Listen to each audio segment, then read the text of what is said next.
What's happening, everyone? Malt review time, baby. Wow, wow, wow, wow, wee wow. Crazy malt review time, baby. This is almost museum whiskey review time. We have the ultra famous Bowmore Bicentenary. This was bottled in 1979. There's two different versions of this. One of them has a 1964 vintage on it. This one doesn't. So it's two different bottlings. They come in two different kind of boxes. I guess that box is over there. They don't need to see the box. Yeah. It comes in this, I think this is mouth blown ceramic. This is funky. Gotta be. They're all different. They're all funky. Yeah. Yeah. So, mouth hand blown. Italian import, Sofiantino. Funky. This particular one is juice from 1950 Nuts. all the way to 1966. Nuts. And it says that it's 10 different years in between those. So the oldest liquid in here would be 29 years and in between. Jesus. So we're talking about Bowmore's best of the best. And back then, they said it. Like, they were like, we're putting our best of the best in here from those vintages. So we're talking about 1950s and 60s Bowmore. I'm not sure there is whiskey that's better than that. We always say Springbank's our favorite distillery, but I'm not sure there's anything better than 1960s Bowmore. No, that was like the golden era. Yeah, they're just insane. Yeah. Every time I have a 1960s Bowmore, 50s Bowmore, it literally every time drops almost every other whiskey I have in score. Yeah. It almost makes it laughable. Yeah. And it just, like it's not whiskey anymore. Yeah. And this has been breathing now for a good 30, 40 minutes. Yes, sir. Without further ado, this is I think this is all sherry. This is a nice full golden color. Yeah, I'm pretty sure. You guys, you can buy a bag of freshly cut mangoes. I'm talking about the finest mangoes you've ever had. The luscious ones. Finely chopped. Put them in a Ziploc bag, okay? And put your head in there. And I promise you, you will not get as much mango as you're getting here. Hell no. This is a concentrated version. Yeah. It's almost like they took all those mangoes and they made a little vial of liquid out of it, filtered it out so it's all a little liquid, and it's almost like when you do bitters. It is like mango bitters. Perfect way to put it. But it's fresh. It's fresh. It's scary. It's fake. It's fake. It's mango juice. It's literally almost like it's infused. Yeah. We're gonna get into. We're gonna have to make a video at some point on what makes old whiskey so good. It kind of starts with yeast. Yeast can be very fruity, or yeast can be very sulfury and nasty. Grain, the barley, can be very oily and fatty and sweet, and it can be bitter and nasty. Casks, we all know about casks. There's so many things, and the processes, the slow way of doing things by hand.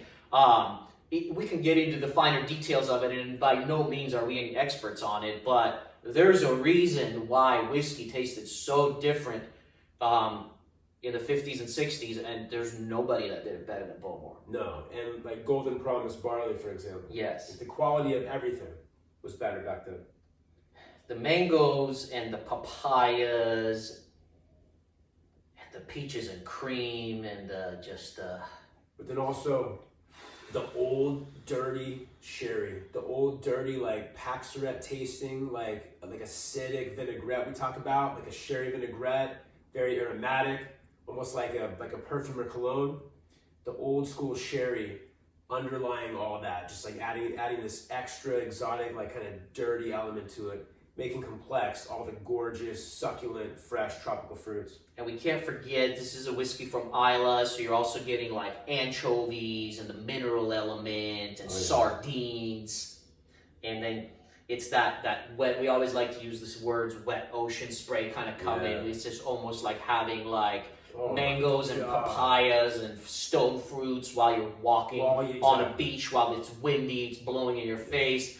it's like I just went on a freaking vacation. Yeah, well, it's like we talked about a lot. It's like a vacation destination whiskey. You can close your eyes, and your olfactory system literally takes you to a different location, and it gives you all the senses of actually being there, like the sea spray, the ocean crashing against the wet rocks, and of course, the old school peat. Like we talk about old school Ardbeg peat, no one did it better than old school Bowmore, that candied, luscious peat. Not being dominant, not being like too medicinal or anything like that, but just bringing everything together, like underlying everything and making it more complex, more interesting, making it better. You know, the tasting notes don't matter. I think just spending time to talk about how wow it is more the appropriate way to do it. Because I could sit here, I mean, it's just got earthiness, saltiness, the most luscious fruits. It's just fresh fruits. Not even getting any dried fruits in here. It's all fresh fruits. Hell no. It's all fresh fruits. No, it's all fresh. But it's got that peatiness. It's got those anchovies and that unique saltiness and a little bit of that soy sauciness and then you start getting into the meat element. Oh yeah. You said anchovy. I'm getting like exotic infused types of olive oils. Like on the nose, that viscous, thick volume, that thick level of almost like really super infused olive oils with all those crazy flavors. Just like funky, crazy and complex stuff. It's just insane. That sweetness from like that prosciutto, like ham, and the honey, and that. Yeah. It's just what's the tasting notes don't matter, you guys. Right. Tasting notes don't matter on this guy. It's just what I like about us is we do videos where it's not just written reviews, when we're showing these incredible history of bottles. That's what I like about our channel. Our tasting notes don't matter. Exactly. They really don't. I could sit in here and say mango and peaches. There's plenty of reviews where I've said the same thing. Yeah. It really is about us opening these very, very rare whiskeys and enjoying them, and hopefully it's enjoyable to see that these rare whiskeys do get opened. You know, because it's unbelievable on the palate. It is, like you said, it's history in the glass. It's crazy.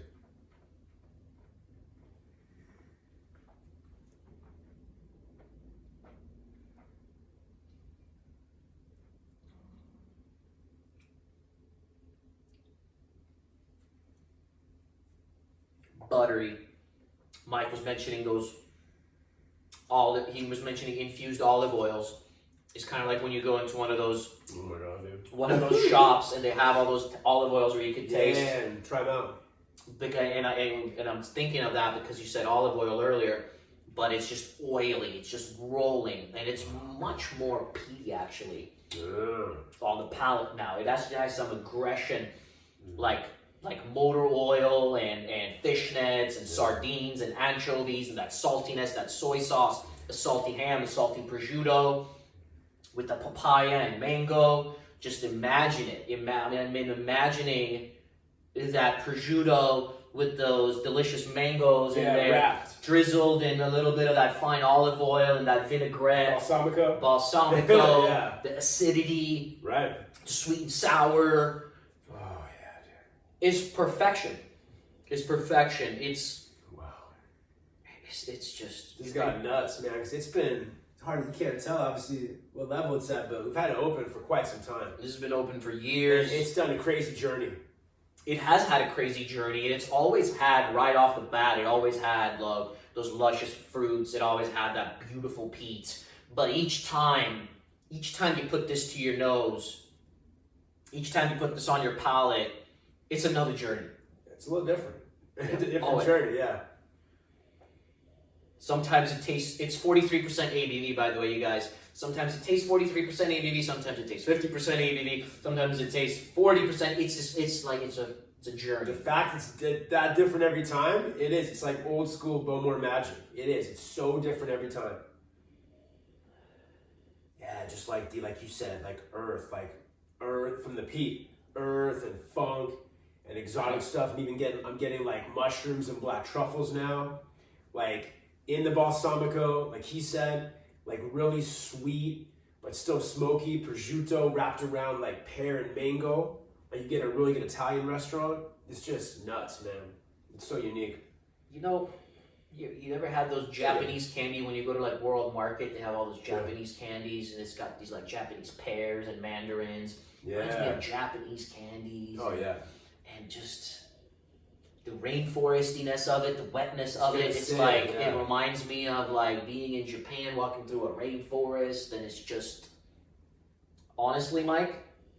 We always say Springbank's our favorite distillery, and it probably is because they're still doing good stuff. Yeah. But if we are just gonna go old school, I think I think Bowmore is my favorite distillery. It's probably gotta be number one. Yeah, but Springbank, I always say Springbank because I don't like what Bowmore's doing now. Correct. But I still like what Springbank's doing now. Therefore, it's like Springbank's just always been good. Right.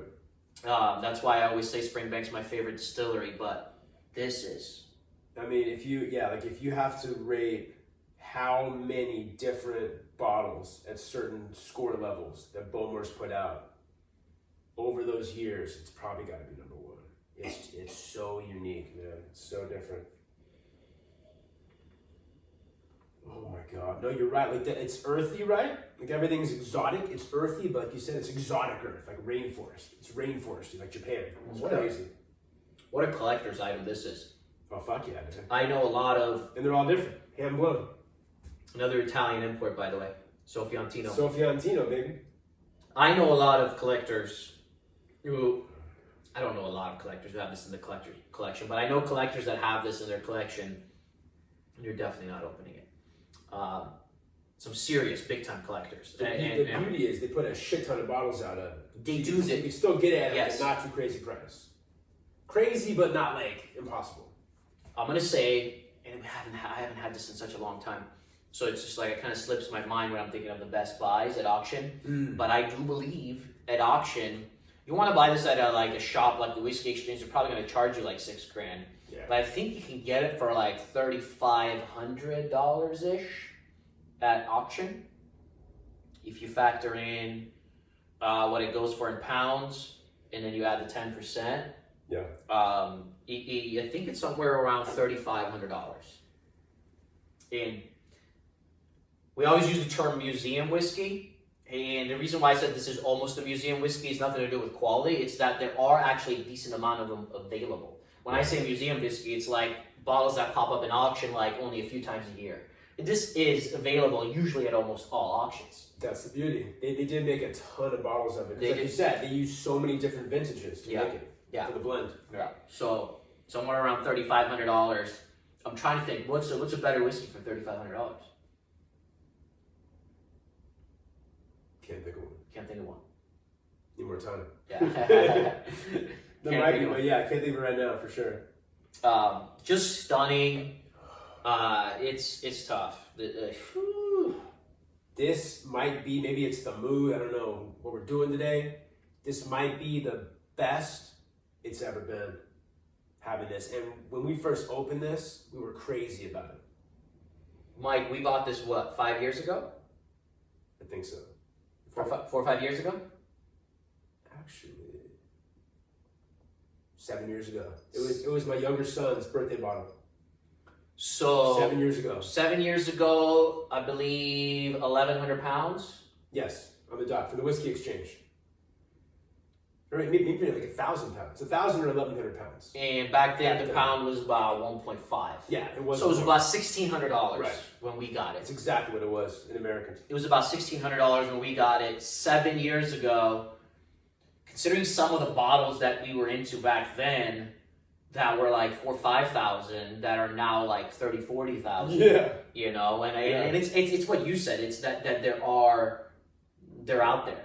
Yeah. I have not looked into how many fakes of this there is. I'd love to ask like an Emmanuel about that, who's an expert, about how many fakes there are and how easy it is to fake. There are tons out there. Because of this wax seal, and can you fake it and then put another one on? Can you wax it up again? Right. Curious about that, but just stunning. It's sad that we have to worry about fakes these days. If you guys ever are thinking about buying something very rare, and you do have questions about fakes, and by no means are we experts, but we can help you out. You can always shoot us an email, and we'll kind of help you out along there, along the lines of that stuff. But anyways, score time. This is easily 96 out of 100. You get to 95, you're talking about the best whiskeys in the world. You're talking about the handful of whiskeys that stand out above it. Gets to 96, 96. This is the best I've had it. I'm just being really critical, comparing it to everything we've ever had. But even with that, it's finally reached it, 96 out of 100. Yeah. It's reached its level. Yeah. It's the highest I've ever scored it, by the way. That's what I mean. I've scored it 94, I've scored it 95. I don't remember if I've ever scored it 96, because, I mean, we've had, like, tons of drams of this. That's what I mean. I was going into this. It's right here right now, so we've kind of cleaned it. Over the years, we've had some drams, and yeah, stunning. But Absolutely it is stunning. what it is today, man. 96 out of 100. Yeah. Stunning. Right on that level. Unbelievable. I don't know. I don't even want to drink anything else right now. I don't know. I know we have to do more reviews, but I don't want to drink anything else. I want to take like a good half-hour break and just enjoy this on my palate. Let it sit there on the palate. And the fruits are just lingering. At 43%, fruits are lingering and lingering and lingering. But you're still chewing them. Yeah. I hope we did this whiskey justice. Unbelievable. Again, it's not so much about our review. It's more about the bottle being open and being shared on video with us drinking it. I know when we started YouTube, that was like the one thing we wanted to see. So that's the reason why we started doing it. Exactly. We'll see you soon. Please subscribe. Hit the thumbs up. It's much appreciated. And we'll see you soon for another malt review. Cheers, guys. Cheers.